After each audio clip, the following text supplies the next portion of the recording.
Dans ce chapitre numéro 5, système de transmission et de transformation de mouvement. Premièrement, ce chapitre, c'est un chapitre purement mécanique. On l'a décomposé en 3 parties pour essayer de diminuer un peu les vidéos, la taille des vidéos. Dans cette première partie, on va commencer premièrement par savoir quels sont les différents types de mouvements. Premièrement, un mécanisme ou bien une machine. Exemple, une machine-outil à commande numérique. C'est une machine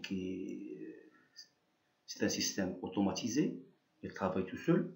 C'est un ensemble de pièces organisées et interactives. Organisées, bien sûr, chaque pièce est à sa place. Interactive veut dire qu'ils ont des liaisons entre elles. Ça veut dire entre ces pièces-là. Mais tout ça pour obtenir un mouvement, pour créer un mouvement, pour faire un travail. Donc, il y a différents types de mouvements. On commence premièrement par le mouvement de rotation. On dit qu'un solide est en rotation. C'est la trajectoire de tous ces points, les points qui appartiennent à ce solide, ou bien à cette pièce, sont des cercles. Et chaque cercle, il a un centre. L'ensemble de ces centres forme une droite appelée axe de rotation. Donc, la droite obtenue par l'ensemble de ces centres est appelée axe de rotation. Et habituellement noté delta. Ici, il y a plusieurs, donc delta 1, delta 2, delta 3. Ici, dans ce moulin, ici, ce ventilateur, il fait le mouvement de rotation.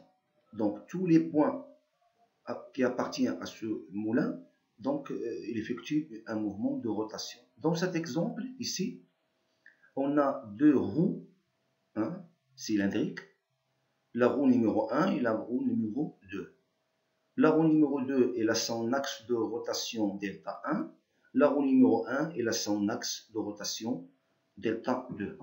Donc delta 1 et delta 2, c'est un ensemble de centres, des cercles, des points qui appartiennent à chaque élément de ces 2 éléments. Mais bien sûr, cet élément ici et cet élément ici, ce sont des axes de rotation matériels, touchables. Et delta 1 et delta 2, ce sont des axes de rotation géométriques. On ne les voit pas, on ne les touche pas. Donc, chaque élément qui fait la rotation, il doit avoir un axe de rotation matériel et donc un axe de rotation géométrique. Le deuxième type de mouvement, c'est le mouvement de translation. Donc, un solide est en translation, c'est la trajectoire d'un segment qui lui appartient, qui appartient à ce solide ou bien à cette pièce qui fait la translation, restera parallèle à lui-même au cours de mouvement. Et on commence premièrement par le mouvement de translation rectiligne, parce qu'il y a plusieurs types de mouvements de translation. Ici, dans le segment AB, au cours de mouvement de cette voiture, il reste parallèle à lui-même. Donc, la voiture effectue un mouvement de translation par rapport au sol, bien sûr. Mais B effectue une trajectoire. A aussi. Mais ces trajectoires-là, ce sont des trajectoires droites. C'est pour ça qu'on a dit que la translation ici, c'est une translation rectiligne pour les voitures, les camions, les trains et tout. Dans ce type de translation qui s'appelle translation curviligne, aussi, le segment AB restera parallèle à lui-même au cours de mouvement. Mais dans ce cas, A effectue une trajectoire sous forme d'un arc de cercle, B aussi. Et c'est pour ça qu'on a appelé ce type de translation curviligne. Dans ce type, le troisième type et le dernier type, translation circulaire. AB, le segment AB effectue ou bien restera parallèle à lui-même au cours du mouvement. A effectue un cercle comme trajectoire, B effectue un cercle comme trajectoire, et c'est pour ça qu'on a appelé la translation circulaire. Le troisième et dernier type de mouvement qui s'appelle mouvement hélicoïdal. Un mouvement dit hélicoïdal, c'est obtenu par la combinaison d'une rotation autour d'un axe et d'une translation par rapport au même axe.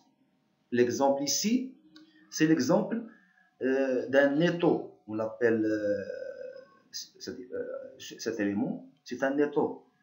Un étau qui a deux morts, le mort droit et le mort gauche, qui serre cette pièce. Alors, comment serrer cette pièce? Il faut faire tourner la vis. Voilà la vis. On la fait tourner. Mais en même temps, cette vis, elle effectue une translation en poussant cette mort pour serrer cette pièce. Donc, la vis ici, et on a ici une vis, il fait la rotation autour d'un axe et une translation en même temps par rapport au même axe. C'est pas par rapport à un autre axe. Et on doit avoir les deux mouvements par rapport au même axe. Donc, le mouvement qui effectue cette vis, c'est un mouvement hélicoïdal.